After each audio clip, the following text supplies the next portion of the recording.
Qauluhu wa yusannu tartibuhu ay in fata bi udrin.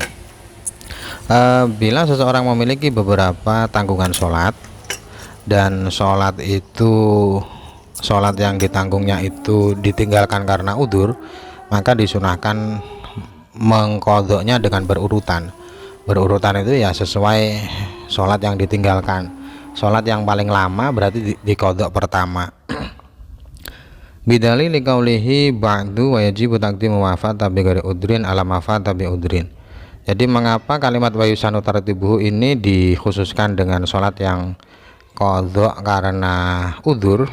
Karena di penjelasan nanti akan dijelaskan bahwa mendahulukan sholat yang ditinggalkan tanpa udzur dari sholat yang ditinggalkan dengan udzur itu hukumnya wajib ya. Jadi kalau ada orang memiliki dua tanggungan sholat, yang satu udzur, yang satu tidak udzur, misalkan ada orang meninggalkan sholat duhur dan asar ya, kalau keduanya itu ditinggalkan karena udzur, maka sunahnya duhur dulu baru asar mengqadha'nya. Tapi kalau misalkan duhurnya ditinggalkan dengan udzur tapi asarnya tidak udzur, maka ya harus asar dulu. Pokoknya sholat-sholat yang ditinggalkan tanpa udzur itu harus didahulukan qadha'nya. Maka alaihi ayat qura hadal kil huna kama dzakara fi mab'du. Sebaiknya penulis Fathul Mu'in menyebutkan pendapat ini seperti halnya dalam penjelasan nanti. Wa taqidu bima dzukir huwa majar alaihi syaihuhu Ibnu Hajar wa tamadza Muhammad Ramli sunni atau tartibil fawaiti mutlaqan fatat kulha bi udrin aw bi ghairi aw ba'duha bi udrin wa ba'duha bi ghairi udrin. Jadi penjelasan dalam Fathul Mu'in yang lebih mendahulukan sholat yang ditinggalkan tanpa udzur itu adalah pendapat yang mengikuti gurunya yaitu Syekh Ibnu Hajar. Kalau menurut Muhammad Ramli beliau tidak membedakan apakah sholat yang ditinggalkan itu disebabkan udzur atau tidak. Jadi beliau Syekh Ar-Ramli tetap mensunahkan mengqadha' sholat yang lebih lama diqadha'. Jadi misalkan contohnya tadi ada orang yang meninggalkan sholat duhur dan asar, maka kesunahannya adalah mengqadha' duhur dulu. Ini tidak membedakan apakah asarnya ditinggalkan karena udzur atau tidak membedakan itu Ar-Ramli. Jadi sama saja, yang penting sholat yang lebih dahulu didahulukan qadha'nya. Qalu huwa taqdimuhu ay wa yusanu taqdimuhu ayil faitati li hadisil Khandaq annahu sallallahu alaihi wasallam shalla yaumal asri ba'da ma gharabat asy-syams tsumma shalla ba'dahal maghrib. Kemudian kata takdimuhu ini apa ya? Takdimuhu ala hadirah ya, takdimu ala hadirah. Jadi selain kesunahan mengurutkan sholat qadha, disunahkan juga mendahulukan sholat qadha daripada sholat fardu. Jadi ada orang yang berada di waktu duhur ya, tapi dia memiliki tanggungan sholat subuh, itu sunahnya mengqadha sholat subuh dulu baru melakukan sholat duhur. Ya, ini berdasarkan dari hadis Khandaq ya. Hadis Khandaq, beliau menceritakan bahwa Nabi Muhammad pernah sholat asar setelah matahari tenggelam. Jadi masuk waktu maghrib, tapi Nabi Muhammad belum. Hadis Khandaq ini maksudnya hadis yang kejadian yang terjadi di saat perang Khandaq ya, perang Ahzab ya. Kalau dalam Al-Quran Ahzab. Nabi Muhammad pernah suatu ketika beliau sudah masuk waktu maghrib tapi belum melakukan sholat asar. Ternyata beliau melakukan sholat asar dulu baru melakukan sholat maghrib. Berarti ini menunjukkan kesunahan mendahulukan sholat qadha daripada sholat yang harus dilakukan di waktu itu. Sholat wajib sholat yang memiliki waktu ya, itu namanya hadirah. Qauluhu in fata bi udrin raji'un lis-sunnati taqdim wa sayad guru muhtarazahu. Kata in fata bi udrin ini adalah catatan dari kesunahan mendahulukan sholat sholat sunnah sholat qadha daripada sholat wajib. Wa qauluhu wa in khasya fawata jama'atiha ail hadirah. Kesunahan mendahulukan sholat qadha itu lebih didahulukan daripada sholat jamaah. Artinya kalau ada pilihan ya, ada dua pilihan. Kalau dia melakukan sholat qadha dia tertinggal jamaah. Kalau dia jamaah dia tidak mendahulukan sholat qadha, itu lebih dimenangkan mendahulukan sholat qadha. Jadi kesunahan mendahulukan sholat qadha itu tetap sunnah walaupun berdampak pada tertinggal jamaah, bahkan tidak ikut jamaah. Qauluhu amma idza khafa fautal hadirah ila akhirih. Qala fi nihayah. Kalimat idza khafa fautal hadirah, bila seseorang khawatir sholat yang wajib di waktu itu habis, tidak dilakukan di dalam waktu. Qala fi nihayah, Ar-Ramli dalam An-Nihayah menuliskan wa ta'biruhu bil fawati yaqtadi istihbab tartibi aidan idza amkanahu idraka raq'ah minal hadirah li'annaha lam tafut. Kalimat fawat ya, kalimat fawat dalam kitab Minhajut Thalibin. Jadi kalau ada kata fin nihayah ya, itu berarti yang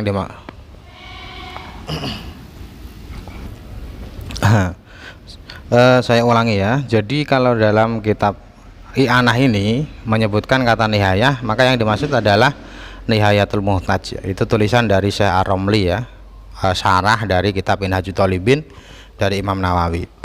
Jadi dalam kitab itu beliau mengatakan karena di takbir minhad, karena di kitab minhad menggunakan kata fawat, maka hal itu menuntut kesunahan mengurutkan antara sholat qadha dan sholat hadirah ya.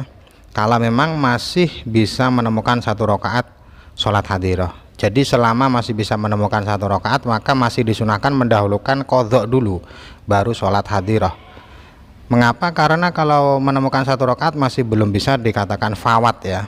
Ini karena berdasarkan dari redaksi Minhajut Thalibin itu menggunakan kata fawat. Wabihi jazama fil kifayah, dan Ibnu Rif'ah ya, kifayah ini kalau tidak salah Ibnu Rif'ah ya. Ibnu Rif'ah itu juga menegaskan pendapat ini. Waqtadahu kalamun muharrar wa tahqiq wa raud. Kemudian di tiga kitab yang lain yaitu kitab Muharrar ini karangan Ar-Rafi'i, kitab Tahqiq dan kitab Tahqiq ini Imam Nawawi ya, kitab Raud ini Ibnu Mukri kalau tidak salah ya, Raudut Thalib, itu juga sama. Wa afta bihil walidu rahimahullahu ta'ala lil khuruji min khilafi wujubi tartib id huwa khilafun fi sihah kama taqaddam. Kemudian ayah dari Ar-Ramli, jadi Ramli itu kan ada ayah, ada Ramli anak, ada ayah ya. Kalau yang ayah itu Ahmad Ar-Ramli, kalau yang putranya itu Muhammad Ramli. Jadi kalau Ar-Ramli mengatakan Al-Walid berarti yang dimaksud ayahnya yaitu Ahmad Ar-Ramli. Beliau mengatakan bahwa Syekh Ahmad Ar-Ramli, beliau berfatwa mengapa hukum itu bisa ada, karena untuk menghindari perkhilafan kewajiban tartib ya. Untuk menghindari perkhilafan kewajiban tartib. Karena sholat qadha ya, sholat qadha kalau dilakukan setelah sholat hadirah ya, sholat hadirah itu sholat wajib ya. Sholat qadha kalau dilakukan setelah sholat hadirah, jadi misalkan tadi ya, ada orang yang sudah berada di waktu duhur, dia masih punya tanggungan sholat subuh. Itu kalau sholat subuhnya dilakukan setelah sholat duhur dulu baru subuh, itu ada yang mengatakan qadhanya tidak sah, ada yang mengatakan qadhanya tidak sah ya. Supaya terhindar dari perkhilafan itu, maka disunahkan mendahulukan sholat qadha. Wa in qala Asnawi anna fihi nadhar lima fihi min ikhraji ba'di sholati anil waqti wa huwal mumtani. Walaupun Al-Isnawi mengatakan bahwa hukum itu perlu ditinjau ulang, perlu dipertimbangkan kembali. Mengapa? Karena mengeluarkan sebagian sholat dari waktunya itu tidak boleh. Kalau waktu sholat hanya menyisakan satu rakaat, itu kan tadi penjelasan dari Ramli masih diperbolehkan ya, masih diperbolehkan melakukan sholat qadha dulu, walaupun kira-kira nanti setelah melakukan sholat qadha dia hanya mendapatkan satu rakaat. Nah, itu menurut Isnawi tidak boleh mengeluarkan sebagian sholat dari waktunya. Wal jawabu an dzalik anna mahalla tahrimi ikhraj ba'dha an waqtiha fi ghairi hadis surah. Tapi pendapat Isnawi itu dijawab bahwa keharaman mengeluarkan sebagian sholat dari waktunya itu dikhususkan di selain permasalahan ini. Artinya kalau permasalahan ini tidak apa-apa. Intaha. Qauluhu bi ayyaqa ba'daha ila akhirih suratu fautil hadirah bi waqi ba'daha wa in qalla kharijal waqti. Jadi kalimat bi ayyaqa ba'duha itu adalah penggambaran keluarnya apa itu sholat hadirah ya. Sholat hadirah sebagiannya keluar dari waktu ya. Jadi sholat hadirah dikatakan faut ya. Faut itu terlewatkan, itu dengan terletak sebagiannya terletak walaupun sedikit di luar waktu. Jadi ini ada perkhilafan ya. Ada berkhilafan wa huwa majara alaihi Ibnu Hajar wa khilafu majara alaihi Ramli kama yu'lamu min ibaratihi as-sabiqah. Jadi intinya kalau menurut Ibnu Hajar, kesunahan mendahulukan sholat qadha itu dibatasi selama masih cukup untuk melakukan sholat yang ada di waktu itu. Artinya kalau keluar sedikit tidak boleh, ini menurut Ibnu Hajar. Kalau menurut Imam Ramli boleh keluar sedikit asalkan masih 1 rakaat. Kalau di bawah 1 rakaat ya keduanya sepakat, intinya seperti itu ya. Kemudian walhasil idza ulima apa ini lauqad damal idza alima ya, idza alima lauqad damal faitah ya kharuju ba'dul hadirah anil waqti lazimahu taqdimul hadirah inda Ibnu Hajar li hurmati ihraji ba'diha anil waqti wastahabba lahu taqdimal faitah inda Ramli lil khuruji min khilafi man aujabat tartib. Kesimpulannya seperti penjelasan saya tadi ya, bila ada orang yang dia yakin kalau dia melakukan sholat qadha dulu maka sebagian sholat hadirah keluar dari waktu, maka menurut Ibnu Hajar harus mendahulukan sholat hadirah ya. Ini hukumnya harus ya. Mengapa? Karena haram mengeluarkan sebagian sholat dari waktunya. Tapi kalau menurut Imam Ramli masih mensunahkan mendahulukan kitab qadha, mendahulukan sholat qadha ya. Imam Ramli masih mensunahkan mendahulukan sholat qadha. Mengapa? Karena alasannya supaya terhindar dari perkhilafan dari pendapat ulama yang mengharuskan tartib ya, yang mengharuskan melakukan sholat qadha dulu. Wa idza alima annahu law qaddamaha yudriku duna raq'ah minal hadirah fil waqti fa bi ittifaqihima yajibu taqdimul hadirah.